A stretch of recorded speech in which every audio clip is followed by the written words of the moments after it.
We all set?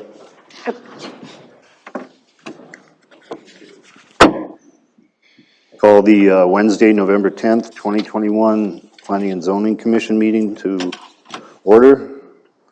Roll call. Where you start? Katherine Nyberg. Roger Froman. Chuck Smallwood. Sylvia Henry. Sean Cuff. Sam Solars. Jessica Bonuel. Steve Gridman. Michael Sommerfeld. Okay, now we'll do the Pledge of Allegiance. I know I don't. I know the rules. I pledge allegiance to the flag of the United States of America, To the Republic. One nation, under God, indivisible, with Liberty and justice for all. For all. Okay. No, I know that rule. Okay. The guys have to, not the girls. Approval of the agenda. I approve the agenda as written. All in favor? second. Aye. All in favor? Aye. Aye. Right. Okay. We're gonna skip the approval of the minutes because they're not in the packet. We'll take that up at the December meeting. And then tonight we'll be doing the oath of office for Miss Katherine Nyberg. If you want to stand. Raise your right hand. I state your name. Katherine Nyberg, Do solemnly swear do solemnly swear that I support the Constitution of the United States, that I support the Constitution of the United States of America, the Constitution of the State of Minnesota, the Constitution of the State of Minnesota, and that I will faithfully, justly, and impartially discharge the duties of Planning Zoning Commissioner for the City of Montrose, Minnesota, to the best of my judgment and ability, so help me God. and that I will faithfully, justly, and impartially discharge the duties of Planning and Zoning Commissioner for the City of Montrose, Minnesota, to the best of my judgment and ability, so help me God. All right, welcome aboard. Thank you. Okay.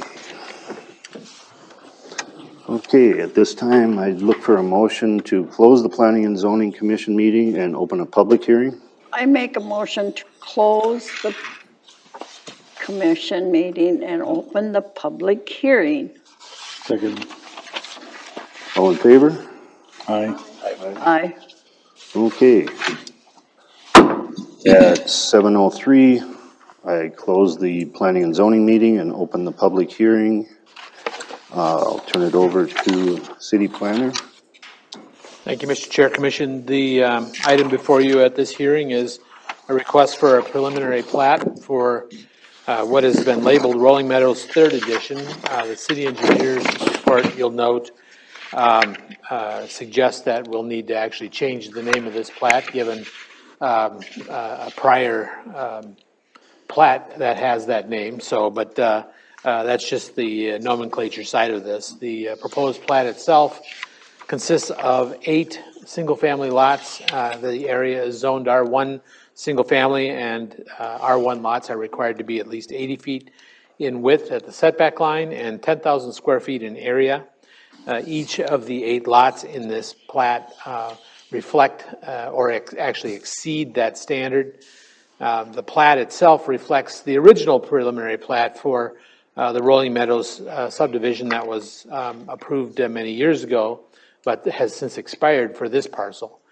That reflection is true with one exception. The northwesterly portion of the platted area would consist of a single lot, whereas 2 lots were originally shown on that original preliminary plat.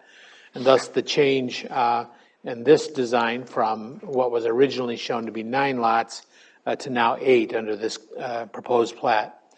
The plat continues to show the extension of Steamboat Lane from its current terminus through this platted area, would serve each of the 8 lots, 4 on either side of the street. And then eventually, at the time of future annexation and development to the east and south, be extended to connect with another extension of Steamboat Lane south of this property. In the interim, the applicant is proposing, and as is required by our subdivision ordinance, the termination of Steamboat Lane with a temporary cul-de-sac. That temporary cul-de-sac would be in front of Lot 3 and Lot 4 in this plat. Lot 3, Block 1, Lot 4, Block 2, actually. Those two lots are across the street from each other. And then Lot 4, Block 1, which sits in the northeast corner of this plat, would then have a driveway that extends from its plat boundary, in a platted lot boundary, and then turns to access the end of Steamboat Lane at that temporary cul-de-sac. The terms of plats such as this are that at the time of extension, then that temporary cul-de-sac is removed, and the standard street improvements remain in place serving this project.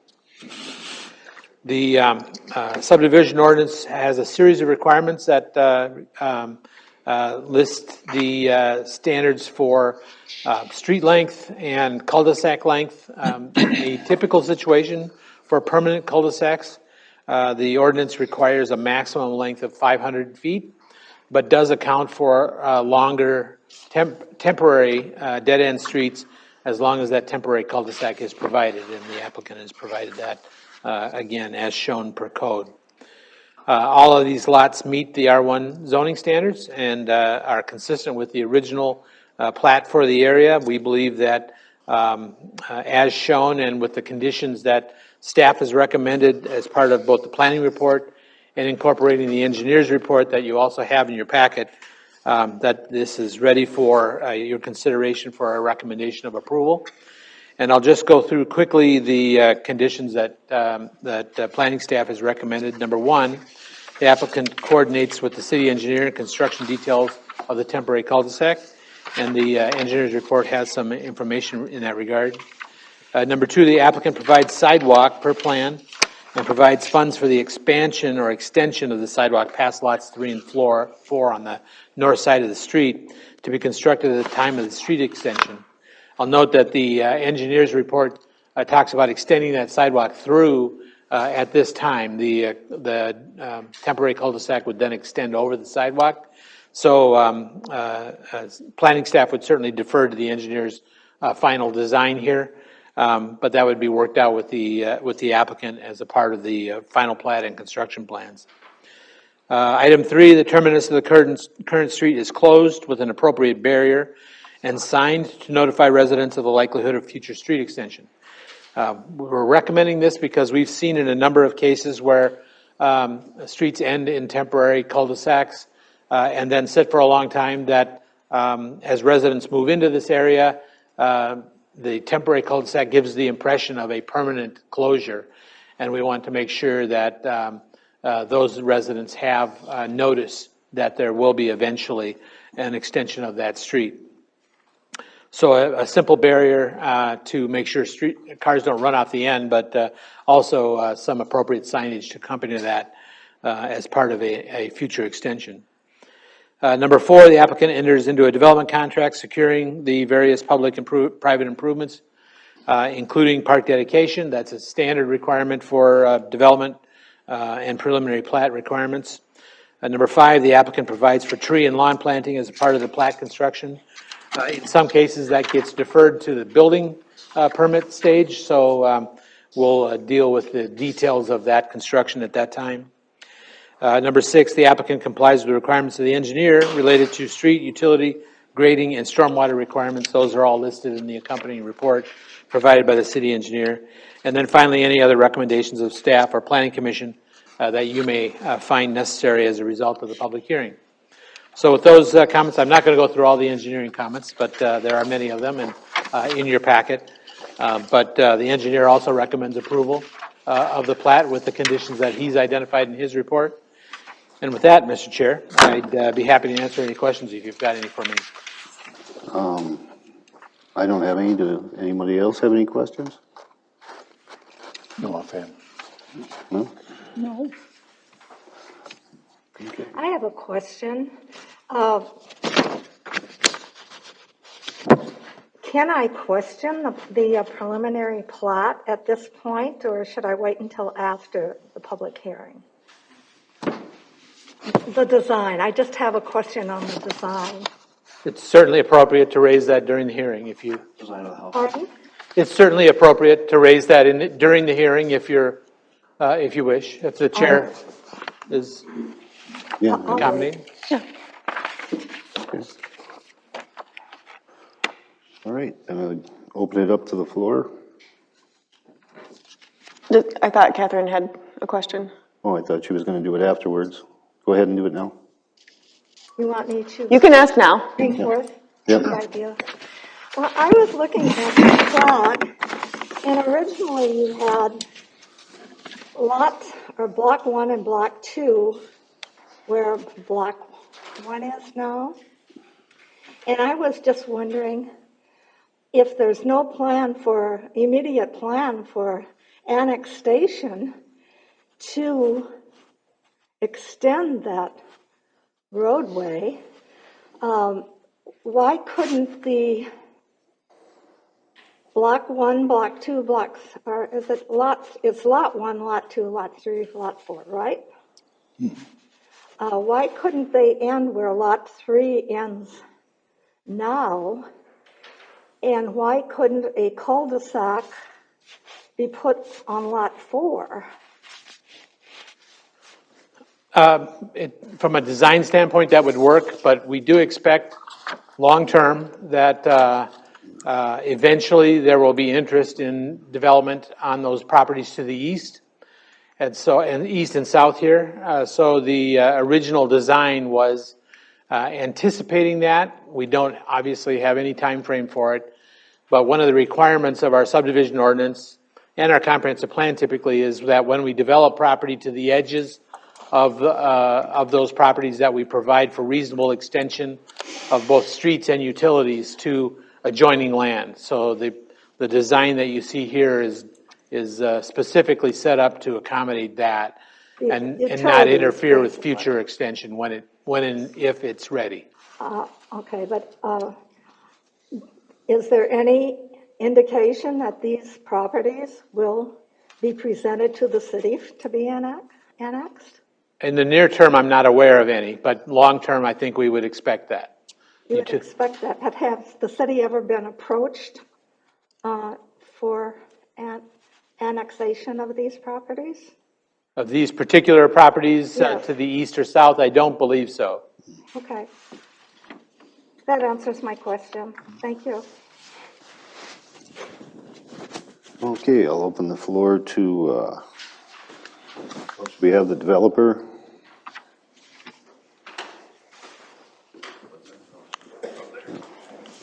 Roche.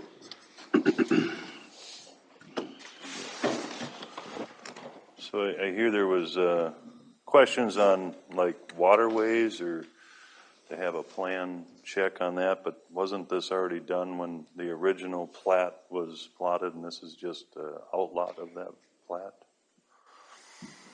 Mr. Chair, it would have been done at the original time. However, all the state stormwater management requirements have changed since that time. So the engineer's requirements for a new stormwater management plan follows our new state law. So it has to be redone. It has to be redone. Yes. Because well, we know there's been a lot of water problems in the whole area.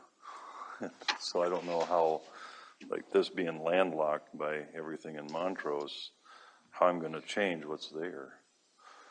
You know, or how I'm going to, you know, we do have a fine ditch on the south that goes out. It does flow somewhere. But then the north side, you know, there's quite a hill in the properties that I can't do anything with. There's quite a hill there. But, you know, like if I were to stop any water going that way and keep it going down the road into the storm sewer, I suppose that's the only way that we could even fix this issue as far as any water coming off this property. because I mean, I'm stuck in the middle of a property that there's been a lot of water issues in the whole area. And I want to make it right, I guess. But I'm limited to what my property is, and I can't go outside that. That's certainly true. I think the engineer's comment relates more to the information submission requirements that the state puts on us for stormwater management now. So there's some data requirements. Your engineer prepared a grading and drainage plan, and so I'm guessing that there's probably not a whole lot of new additional information, but there are some specifics that they require to make sure that the stormwater is being managed in according to the rate and volume requirements that they project now. Okay, because yeah, I'm just looking at that. I'm kind of stuck in the middle, and I can't. Where am I supposed to put the water? I can bring it out to the street, but it's like Right. it's already messed up. So I mean, this, you know, and then it was part of an outlots. Yeah. It's just I don't think the original drainage plan was any good. I mean, I see that some of the lots, you know, they usually drain them like to the property line and then out to the street. These things are totally level and do not drain anywhere. And then I think there was some extra drainage put in some of these lots because of the issues. And I don't think it was done right in the first place, but no, it falls on me to fix it. I don't know what I can do with the plan that's already, you know, blocks. I'm high from everybody else, and then it blocks me from doing, like, you know, how to get it to different areas. So I'm willing to work with the, you know, the engineer or whatever to figure out how we're going to run this water. I have no problem with that. I don't want to cause any issues. But trying to bring it out to the street, you know, we could probably work on a retaining wall to make sure that everything in this back lot comes to the street, and so on, so that we can try and do our best not to, you know, cause any issues with neighboring lots, because that's always been an issue everywhere, is where you're going to run your water to. You can't run it to your next door neighbor. So, and I'm high on a hill, so I have to run it to the street. Any questions on that, or?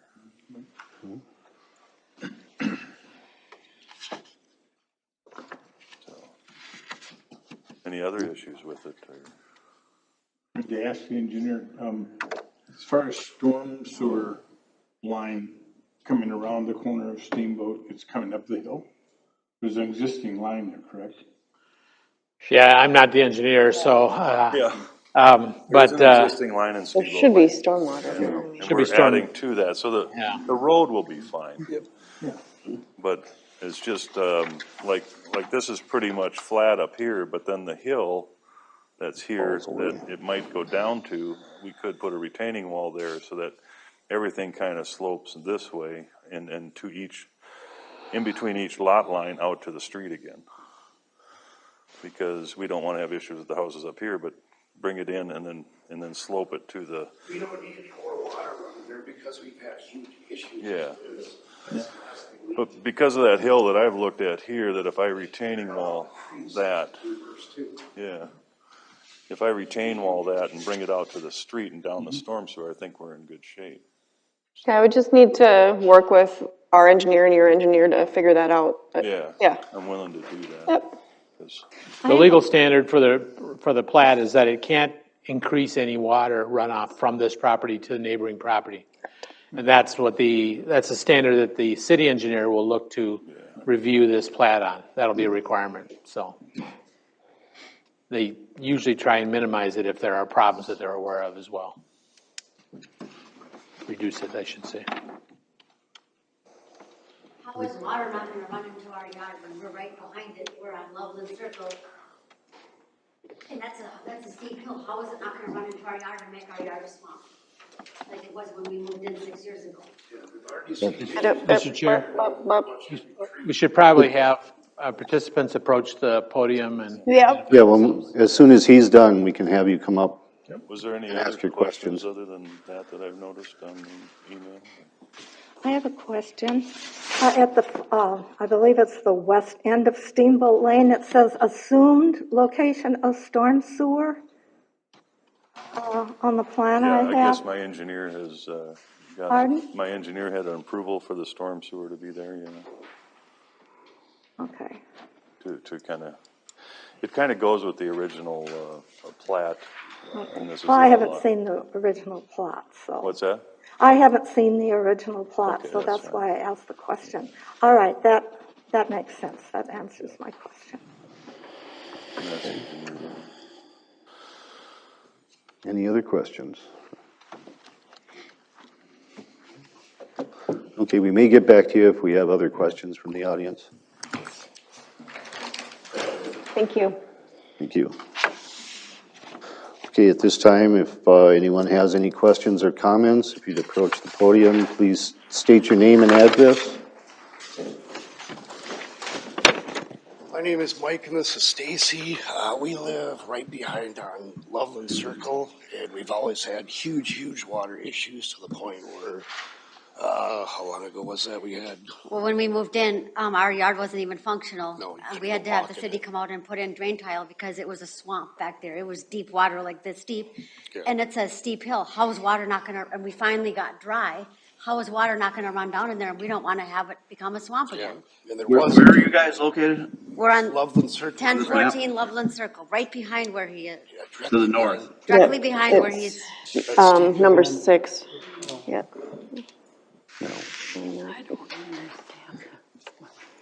And I foresee it already being an issue because there was tons of trees. Those have all been cleared out. So last thing we need is water running through there, but some type of plan needs to be in effect, which I don't think he has a plan. 'Cause that's So a how would the huge- landscape be different if they built houses there than it is now? How would it be different as far as the amount of water that went into your yard? Well, he cut down all the trees. Yeah, Asking how is it gonna be stopped from running down in there and becoming a swamp again? right. What are right. these plans Yeah, well- gonna provide them with protection? Right. And that's what Mr. Prosh was just, I'm asking, Because where do you think it's gonna go? It's gonna run down the hill right into where our does it go yard. now, is what I'm asking. It's pitched the opposite way. Yeah. It's the opposite way, and they're gonna change that. Is that what you're saying? They'd have to change that for this to happen? Well, I mean, he's talking about running it between our property line and the other property line, so Running the it's water just a that big way? concern that has to be Okay. addressed. This is runoff My question water? then would be, is that included, when you say the engineer would make sure that the law says that no water can go into someone's property more than it is now? Right. Would that include these folks? That Is that includes, the entire area? yes. Well, we're directly behind him, so where do you think it's gonna run? It's gonna run down right into our yard. Yeah, I'm Gonna just be a asking swamp what the again. law is. Yeah, the standard So would if they- be that no more water can run onto your property than is currently running onto it. And so they have to engineer and design this to make sure that that's the case. And if That's they- what the city engineer's job is, to make sure that that happens. And if they can't do that, then legally they can't go forward with the development? Is that, am I correct in understanding Correct, that? that's Okay. correct, right. What if they say that they're gonna do that and then it does end up to be an issue after the fact? How would these guys be protected?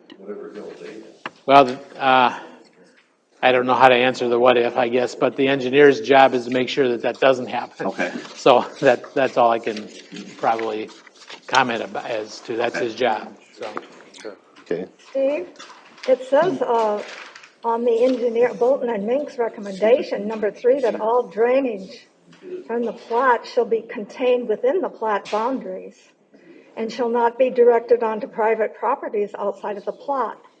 yeah, that's, Additional storm sewer may be required near the northern plat boundary. So they've addressed this. yeah. Okay. Okay, if you could state your name and address, please? Sure. Tanya Walter. I'm 4917 County Road 12. Tanya Walter.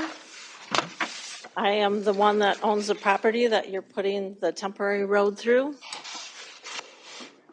And this has not been discussed with me at all, so this is kind of a shock that I see that you're going to be cutting through my house.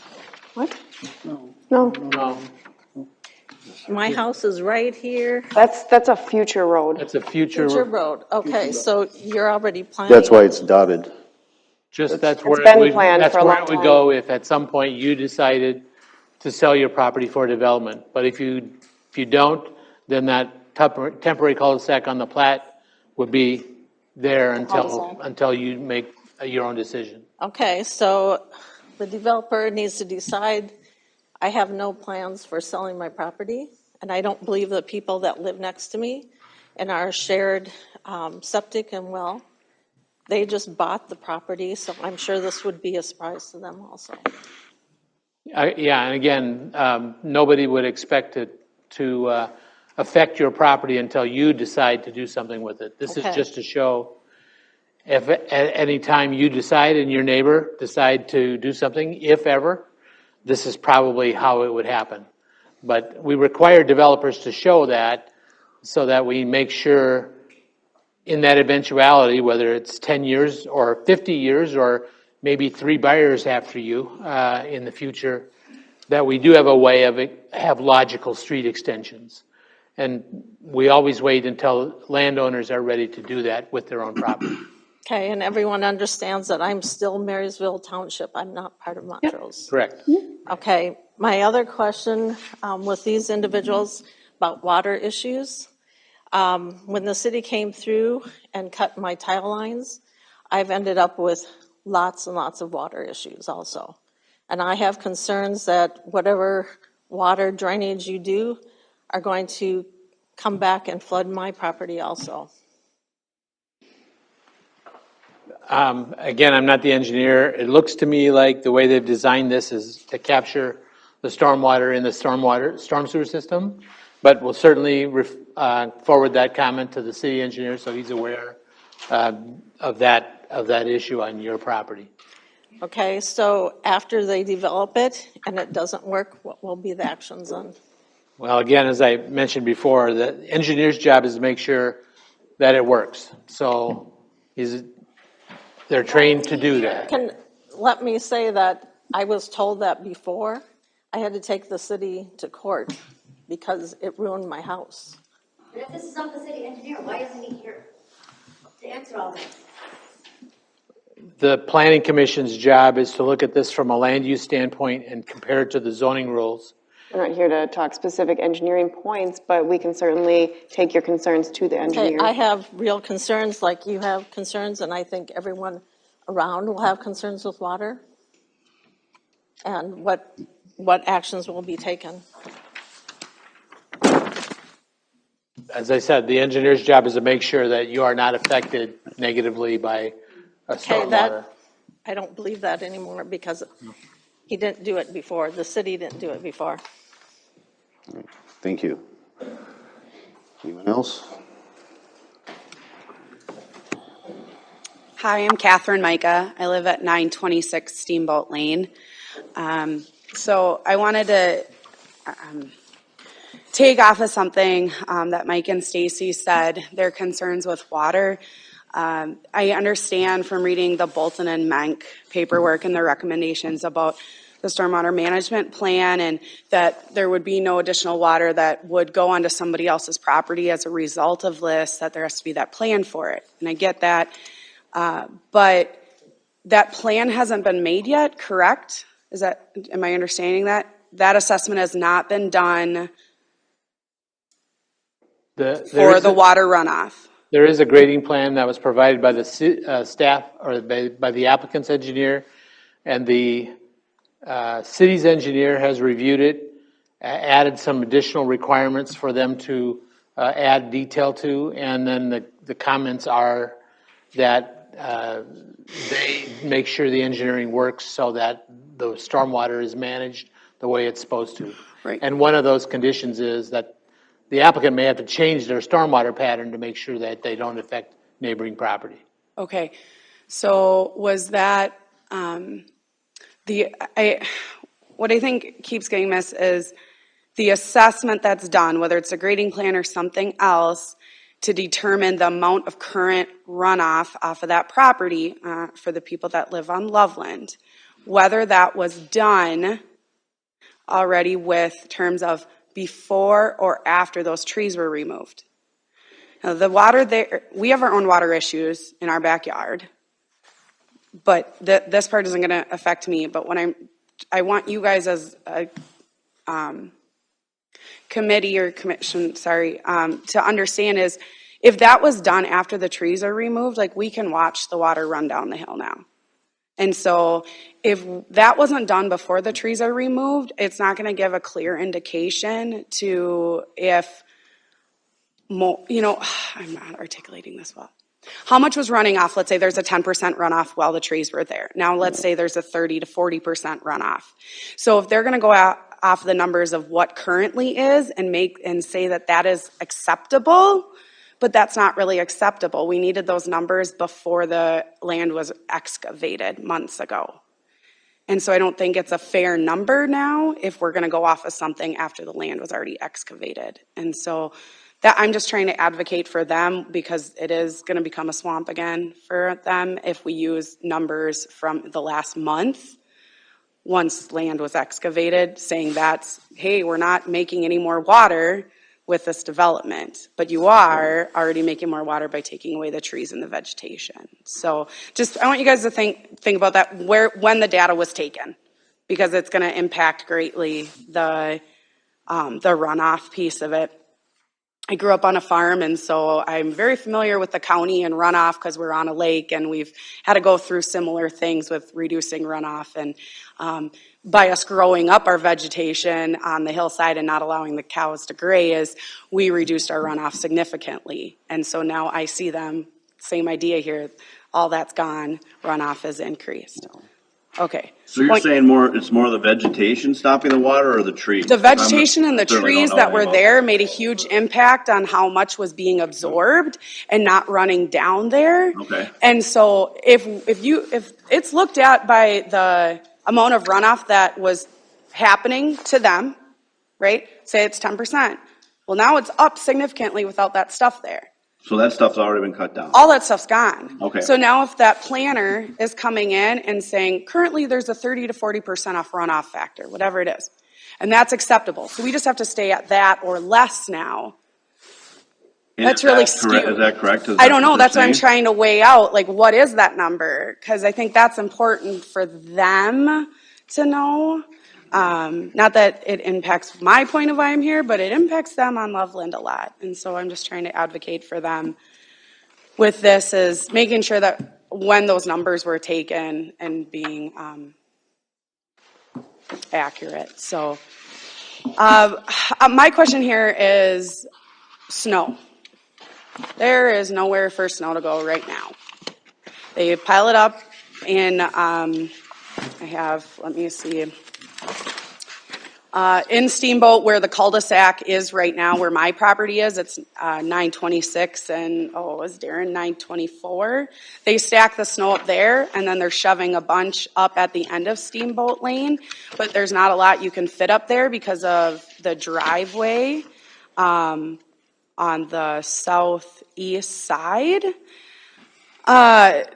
There's going to be 8 houses worth of more, like, there's more snow you're clearing. And where is that snow going to go now? Like, is the city going to come and haul it away? Because I don't see where they're going to stack another, 2.9 acres that they're clearing up there. So I guess I want to know a plan for snow removal. I would like to know more about how this is going to impact for waste management services, getting around, trying to turn around. It is a mess to watch those guys Tuesday mornings. I feel horrible for them. Emergency services. Now I get it. I was against the 14 to 16 slab on grade townhomes going in there 8 months ago when we were here with Loomis Builders. This is a lot more reasonable. I did my calculations, and these are similar plat sizes to all of the other plats that are on Steamboat Lane.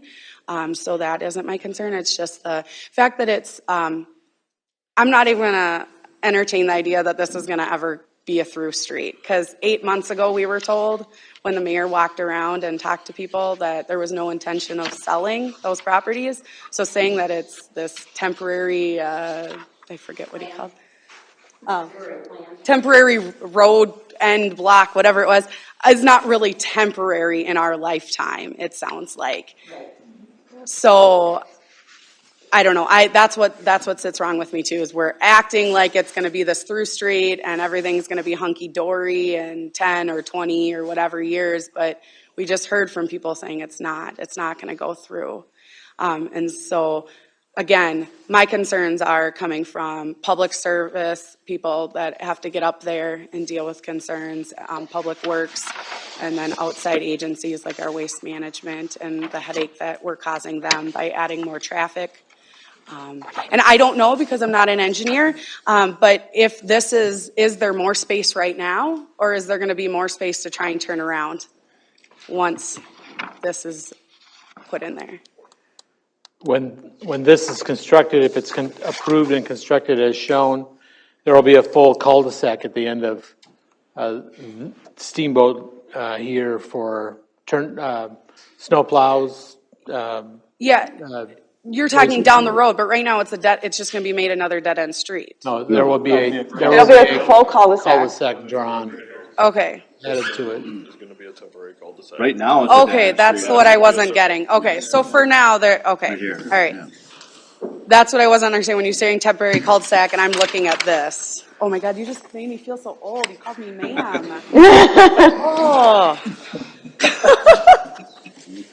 Okay, yeah, and I know Denise and Dusty are probably gonna get up here and talk about traffic and more cars and whatnot, but, do you guys have an answer in terms of, have we talked to any of those agencies or providers about As the far increase?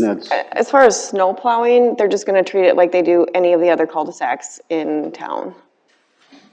So where are they several. gonna stack, are they gonna stack the snow in those people's yards? I mean, they just. They do, they run come and around. stack the snow right now. Yep, they do that in everybody's yard all over town.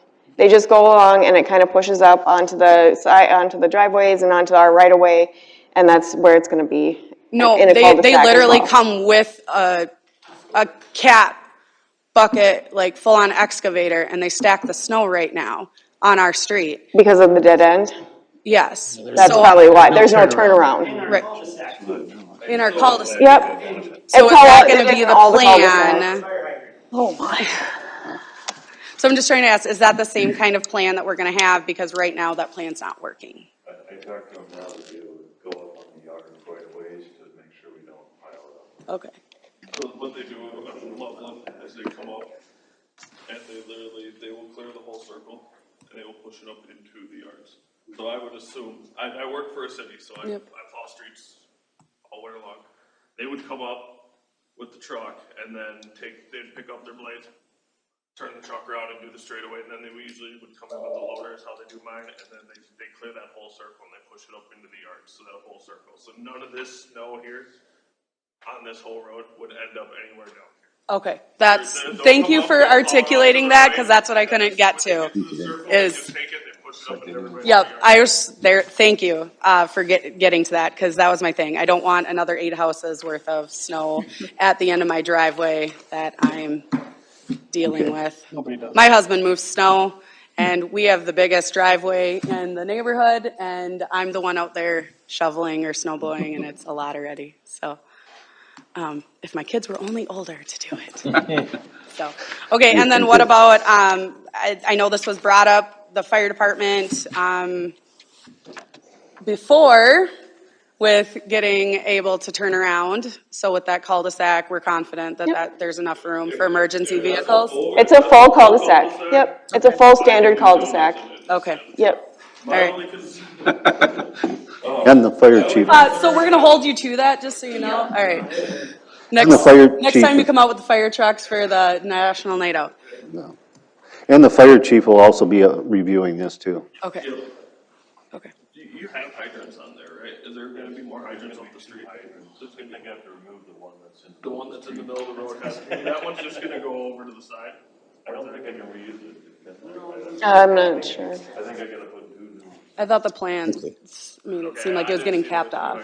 But there will be at least. Yeah, I have a plan. Okay. So that would be a Okay. long- Is there anything else, ma'am? that would be a long- Okay. Yeah, no, Okay. Thank you. Thank you. Hi, Dustin Schindel, 917 Steamboat Lane. I'm gonna come up here with a lot more questions than I have comments. As far as Miss Tanya there and her property, you guys explained annexing. Can you explain that to me? That's where the city buys the property and then, or the city turns it into Montrose property. City property. Per petition from the owner, Right. they can enter the city and then they would get our water and sewer. And at that point, then these two properties can be included with the rest of this little bit of city property here to be able to finish the development. If they want to subdivide their property, if they want to annex and then subdivide their property, then it would probably end up looking like that. Okay. Right. A lot of hoops. How many lots, do we know how many lots were originally proposed there if this would have happened? 9. 9 original. Does that include what would have been developed on their property? No. I see maybe 1, 2, 3 more houses being able to fit on this street. If these two people sell their property, annex, everything goes through, steamboats merge, 3 more homes. Average going rate for that property is about $300,000, $600,000. Who's going to absorb $600,000 on 3 lots? 4 lots at most. What builder, what developer is going to absorb $600,000 on 4 lots? That's a huge lot price. Well, It will never, ever, ever happen. Call it a permanent cul-de-sac. Call it what it is. It is nothing temporary about it, because if you let this happen and these other 9 properties don't absorb some of that cost, this will never be finished. Basic math. I'm not a developer. I can see that. If it's a permanent cul-de-sac, now we have 8 more homes plus the 9 that are already on there. 17 homes entering and exiting tiny little street. It's far and above better than what Loomis presented us. The 12 or the 14. Gorgeous lots. But it still does not proceed the plan of extending the 2 steamboats. It makes it worse. It makes it impossible, unreachable. No builder, no developer is going to buy them 2 lots to be able to sell 4. It has to be absorbed in the whole project. And to let these 8 projects go through, or these 8 homes go through, you lose that opportunity to divide that cost to these other homes, and you have to apply it to these next 4 homes. And it'll never happen. My concern is that this will be permanent. That we will be stuck with, 17 homes? Right now, the 9 homes that are on there are 19 children. 17 of them, 5th grade and under. They either go to Montrose or they're still too young. The construction that's going to demolish our roads, the amount of traffic that we're going to have to sustain now forever, not because it's a temporary cul-de-sac, because we're calling it what it is, a permanent cul-de-sac. We've had people sell their houses the second Loomis went in there and said, this is what we're going to do. Because we all can see the problems that are going to arise from this, because we don't have a proper plan in place to complete the whole project.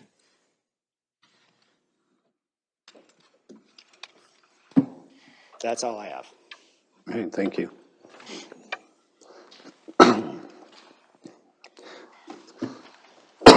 Anyone else?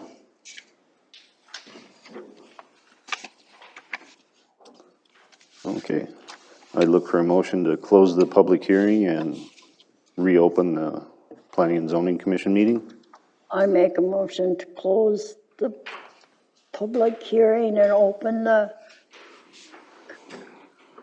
planning and zoning. Great, do I hear a second? All in favor? Yeah, I, Okay, so at 7:45, I close the public meeting, the public hearing, and reopen the Planning and Zoning Commission meeting. Any questions or comments from staff?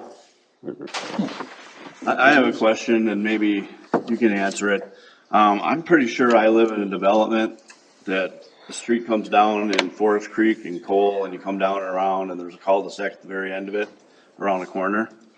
And, there's a lot of houses on that road. So my question is there other places in the city where there's one cul-de-sac and there's, 15 or 20 houses between a cul-de-sac and another road that goes out of that development? Yeah, quite a few, we have where lots there of are cul-de-sacs cul-de-sacs. designed to their maximum length. It's not uncommon to have 15 to 20 houses on a dead-end road. And the transportation, and the reason your standards for cul-de-sac length are typically 500 or sometimes in some cities 600 feet, is because you have a typical lot width that accommodates a certain number of lots around that street. And that generates a pretty reliably estimated number of vehicle traffic, daily traffic on that road. Is there some kind of ordinance where there's a limit to how many you can have is that what you're saying? Well, it's limited by the length of the cul-de-sac. By the length? Right. And then by the lot width that can be fronted on it. Okay, So, okay. Okay. Anyone else? Well, I still think that Use your microphone, Catherine. I still think that a permanent cul-de-sac should be in Lot 4. And 4 homes should be in Lot 1, 2, 3, 4. If there's going to be a cul-de-sac, I feel also that it will be permanent. Because I do not feel that in several generations, this street will be connected.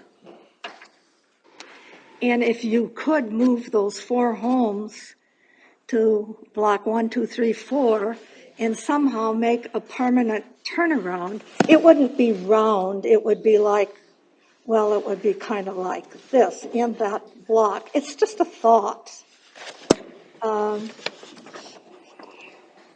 And I did approach Steve on that early on. So I think you should look at that.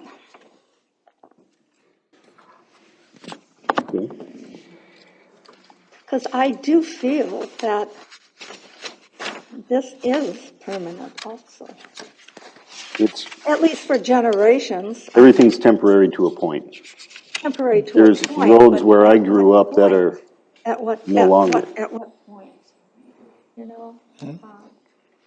So I do agree with the residents to a great extent. And if it could be modified, Yeah, then it'd have to be all reconfigured once it did go through. pardon? It would all be reconfigured then if you move the cul-de-sac.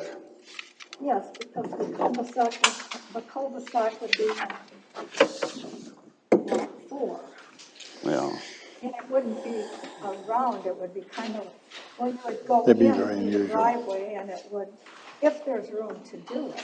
yeah, there And isn't, then you would not be interfering with unknowns, property that isn't available to put a thoroughfare through anytime soon. Those are just my thoughts. okay, thank you. Any other questions or comments? I had a question for the developer. If the plan is to try to have water runoff abated into the storm sewer from the lots, right? And you won't be able to do much about the water that's going down the hill, okay, off the Loveland, but if the lots kind of tilt in and to the drain, instead of existing water that's up there that heads down to Loveland, it would actually lessen the amount of water that would be going down the hill then. I wish they would have put the excavated plan on my yard and things like that. Right. There is already a storm sewer going onto the road that we can connect to. Right. So it focuses the water to the right places and not to houses. Right. And there is already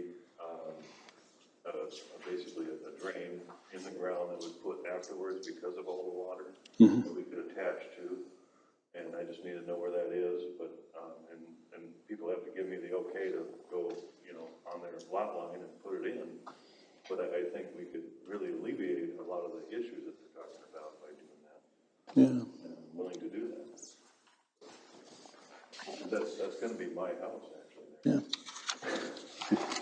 Well, I have a question of, you would be grading the driveways down towards the street. I mean, they would be focused, that runoff would be into the storm sewer, at least it is where I live. Yep. And you certainly would be building to the same runoff requirements in this development. And that just has to be taken up with the city engineer and his engineer to figure all the logistics out.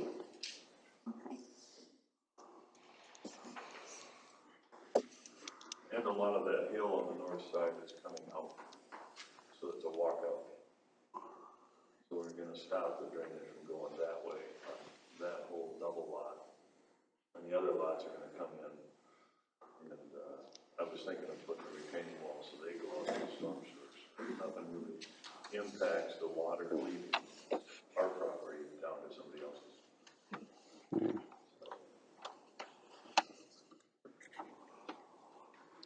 I mean, having lot one in B1, L1, B1, having the building to the southeast corner of that lot would then lessen it would lessen the effect of it into Loveland. I can show you that. Yeah. So, That's exactly what. you have a topographical by chance? What's that? Do you have a topographical? Yeah. Okay. Good.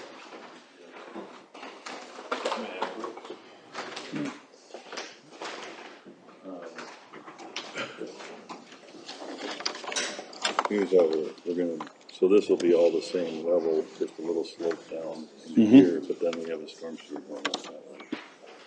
Okay, just an existing. Yeah, that's existing, but it's right about here. Right. I'd like to attach a drain in there. Sure. Keep that from happening. And that's what you're mentioning, retaining The wall or only thing something I like can't that. do anything with is this hill is past my lot from here to here. This is not hill anymore, this is actually coming this way. Right. But this poor fellow has his own hill. And I didn't design that. But yeah, I'm trying to fix this area. You know of this tile line, right? But, you know of a tile line Yes. in here, Yeah. but we don't know whether there's one down here. I Or think could be they one went down from here. the road here and through, but I'm not sure. Oh, I see. But You can find out with some certainty. yeah, and we would love to Yes. connect to it and keep that from happening. Yeah, city engineer would. Yeah. I'm pretty much making Yeah, this a the city walkout so I engineer. can control the water issue. Yeah. And then we are keeping all the trees on this line.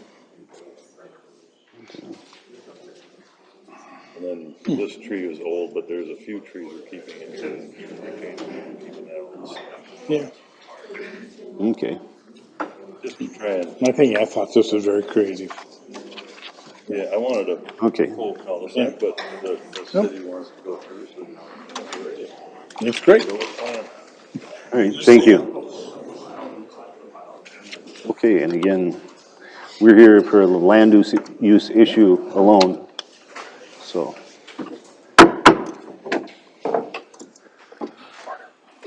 Okay, in just regards to the land use is what we're here to make a decision about. I'd be looking for a motion to either approve or disapprove of going forward with this. Well, it's not Rolling Meadows Third, whatever the steamboat that is before us. When you guys vote on this, does that mean that you're presenting it to the city council for approval? Do you want to do next with steps? your endorsement? Is that what you're doing? Yes. Mr. Chair, and for the audience, yeah, the Planning Commission is an advisory body. They will determine their recommendation to the council, whether that's for approval or for denial, but it would then go on to council for final decision.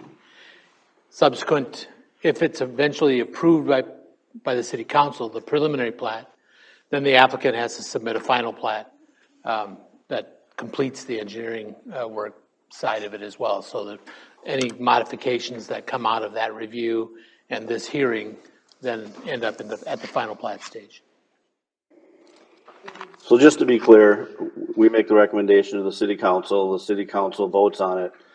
At that point, they have to come up with a final plan, and that has to follow all the laws and ordinances that are in existence now.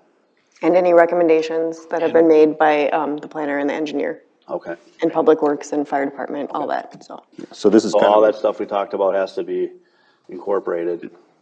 Right. Okay. yeah, this is kind of a rough draft. And Yeah, it's I may like a go rough through and do draft. all the little details. Yeah. So, with that being said, I'd be looking for a motion. I would give a motion to approve it. I'll second it. Okay. All in favor? Aye. Aye. Aye. Aye. I will vote yes, but I do have concerns about the temporary issue. Yep, and that's what'll be taken up in the final plat. Right. Okay, so the Rolling Meadows Third Edition is approved. It'll go on to City Council. I'll go to city council at the December 13th meeting.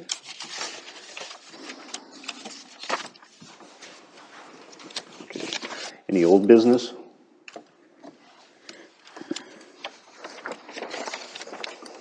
Any new?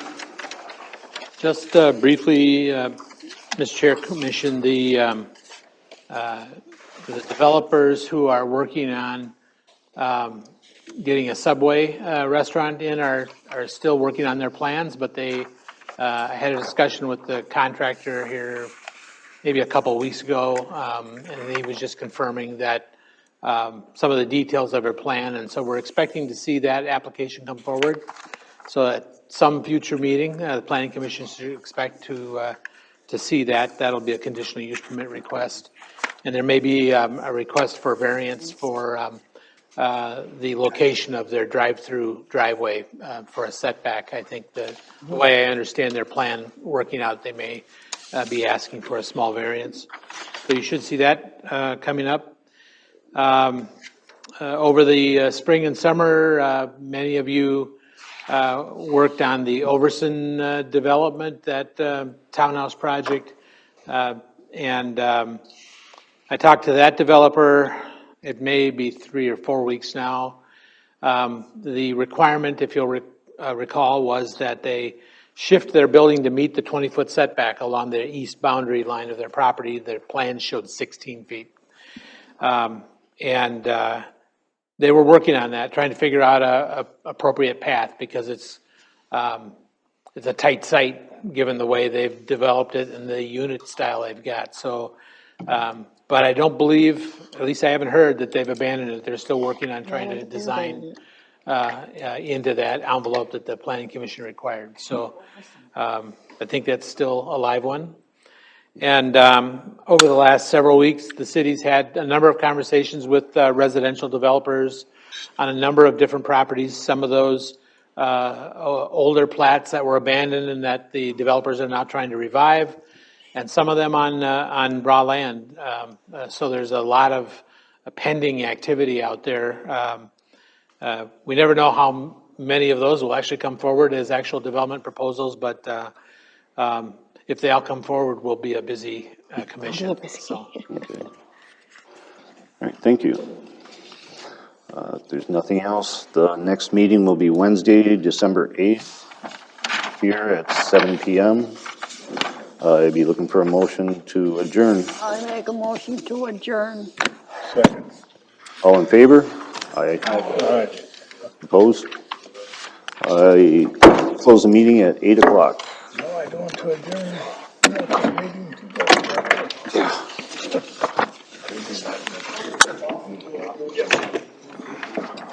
Oh, I guess we don't. How you doing? Yeah. Yeah. You to be busy in retirement, I guess? Well, you know, You just like getting in trouble. yeah, definitely. friends in the I've proven I know how to get in trouble. Absolutely. So since water seems to be a hot topic. It's been a hot topic in this town since I moved here Yeah. 20 years ago. So when the houses on Emerson were put in, that butt up to my backyard, that developer never put a proper swale in. Yeah. And I called the city and the city called the developer and the developer came back out, rode around the bobcat for a few hours and left.